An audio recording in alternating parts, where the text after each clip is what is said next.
নমস্কার, আজকে আবার নেক্সট টিউটোরিয়ালটা নিয়ে এলাম, মানে পার্ট 2, ঠিকানা না রেখে ভালোই করেছো বন্ধু। তো পার্ট 2তে আমি বলেছিলাম যে সঞ্চারীটা আমি বোঝাবো। যখন আগে আমি স্থায়ী এবং অন্তরাটা বুঝিয়েছিলাম তখনই বলেছিলাম সঞ্চারীর পার্টটা একটু খটোমটো আছে, আর সঞ্চারীর সঙ্গে কোনো টাচই নেই অন্তরা এবং স্থায়ী, এটাই সাধারণত হয়ে থাকে, সঞ্চারীর সঙ্গে কোনো টাচ থাকে না। অন্তরাটার টাচটা আমি আগে নিয়ে নিচ্ছি। কি ছিল?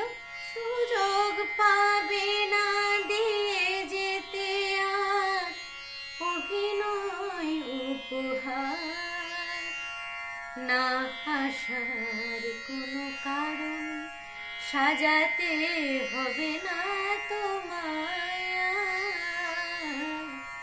ঠিকানা না রেখে ভালোই করেছো বন্ধু।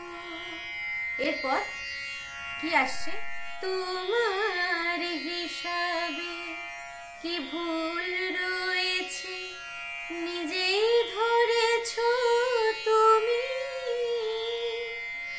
ভুলে যেতে চেয়ে ভালোই করেছো তুমি। এবার এগুলো ভেঙে ফুটে বোঝাতে হবে। প্রথম পার্টটা হচ্ছে তোমার হিসেবে কি ভুল রয়েছে, ঠিক আছে? তোমার হিসাবে কি ভুল রয়েছে, ঠিক আছে? ক্রোম্যাটিক নোটস লাগছে।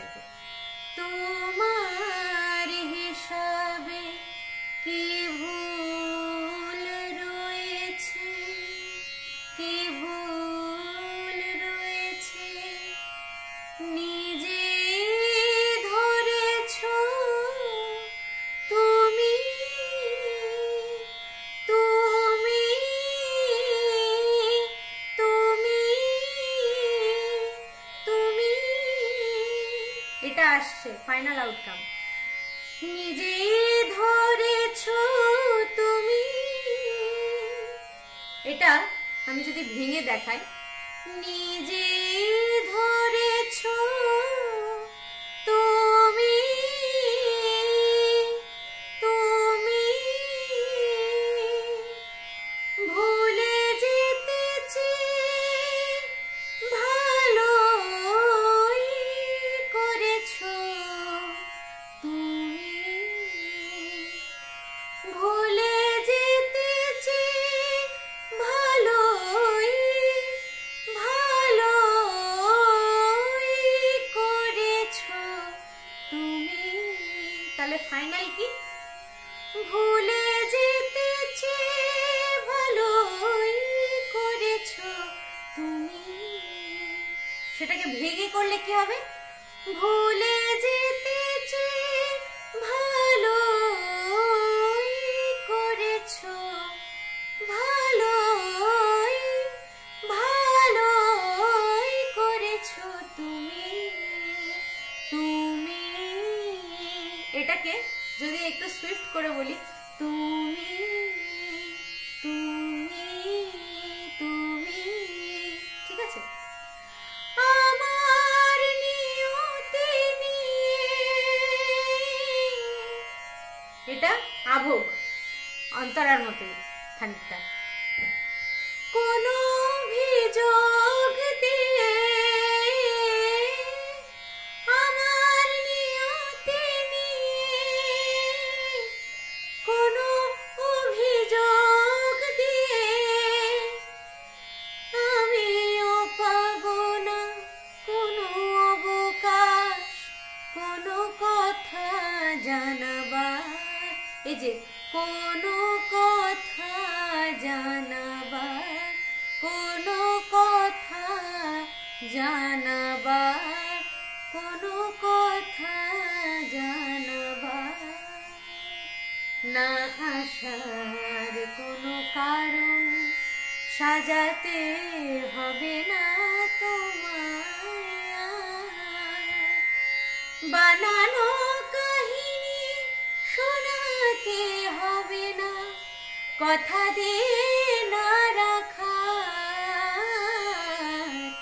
ঠিকানা না রেখে ভালোই করেছো বন্ধু। আমরা দেখলাম গানটা কিরকম স্ট্রাকচারে আছে। তো আমরা সেটা তুলেও নিলাম। এবার দেখবো ইম্প্রোভাইজেশন। তো কিছু কিছু জায়গায় ইম্প্রোভাইজেশন আমরা নিজেরাও করতে পারি। যেমন যদি আমি শুরু করি, ঠিকানা না রেখে ভালোই করেছো বন্ধু বন্ধু, এটা করতে পারি। বন্ধু এটাও করতে পারি, কিন্তু বেশি লাগানো উচিত না, বেশি কাজ দেওয়া একদমই উচিত না। তবে কোনো জায়গায় বৈঠকি করছি বা কোনো জায়গায় মনে হচ্ছে মনোগ্রাহী শ্রোতা, সেখানে আমি ইম্প্রোভাইজেশন খানিকটা করতেই পারি নিজের মতো করে। তো এই জিনিসগুলো মানে খুব সূক্ষ্ম সূক্ষ্ম জিনিস মাথায় রেখে ইম্প্রোভাইজেশন করতে হবে, যে সেই গানটা যেন, ইম্প্রোভাইজেশনটা যেন গানটাকে না নষ্ট করে।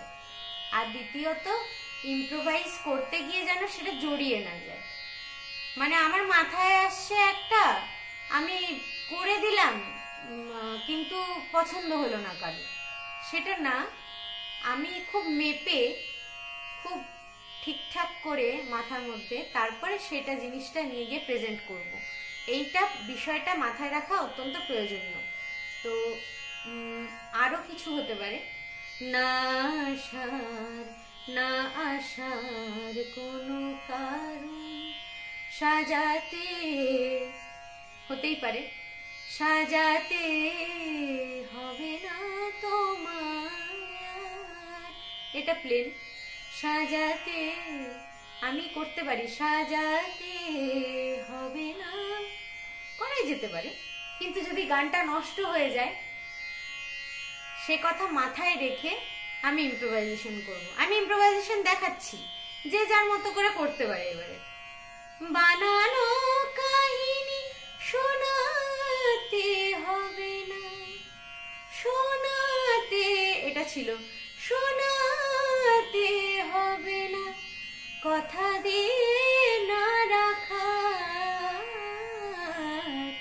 এটা একটা হতে পারে, কথা দিয়ে না রাখা, এটাও একটা হতে পারে, কথা দিয়ে না রাখা, এটা বেশি হয়ে যাবে হয়তো। যাই হোক, যেটা আপনাদের মনোগ্রাহী হবে সেটা অবশ্যই প্রয়োগ করুন। তারপরে হঠাৎ খেয়ালি দিনে, এটা আমরা দিতেই পারি, ইম্প্রোভাইজেশন করতেই পারি। কাছে এসে পথ চিনে, প্লেন। তারপরে যেরকম আসছে, হঠাৎ খেয়ালি দিনে। আর প্রথম একটা জিনিস মাথায় রাখা খুবই প্রয়োজন, যেটা হচ্ছে প্রথম লাইন যদি আমি প্লেন রাখি, দ্বিতীয় লাইন যদি আমি ইম্প্রোভাইজ করি, মানে দ্বিতীয় লাইনটা যেটা রিপিটেশন হচ্ছে সেটা যদি আমি ইম্প্রোভাইজ করি, তাহলে শুনতে প্রথম লাইনটা প্লেন করার চেষ্টা করুন, দ্বিতীয় লাইনটা ইমপ্রুভ করার চেষ্টা। বিশেষ করে এনাদের মতো দিগ্গজ কোনো কম্পোজার বা সিঙ্গার এর গানের উপর বেশি ইম্প্রোভাইজেশন না করাই ভালো। ছোট ছোট যেগুলো দেখালাম সেগুলো আপনারা করতেই পারেন। তো এটাই ছিল আমার টিউটোরিয়াল, এবং আপনাদের কেমন লাগলো অবশ্যই কমেন্ট করে জানাবেন। কোনো গান যদি আপনাদের মাথায় আসে, যে যেটা আপনাদের মনে হচ্ছে যে আপনারা করবেন এটা, কিন্তু করতে পারছেন না, বা কিছু জায়গায় আটকাচ্ছে, অবশ্যই আপনারা টিউটোরিয়ালের জন্য সাজেস্ট করতে পারেন। আমি ভিডিও তৈরি করব নতুন করে। Thank you.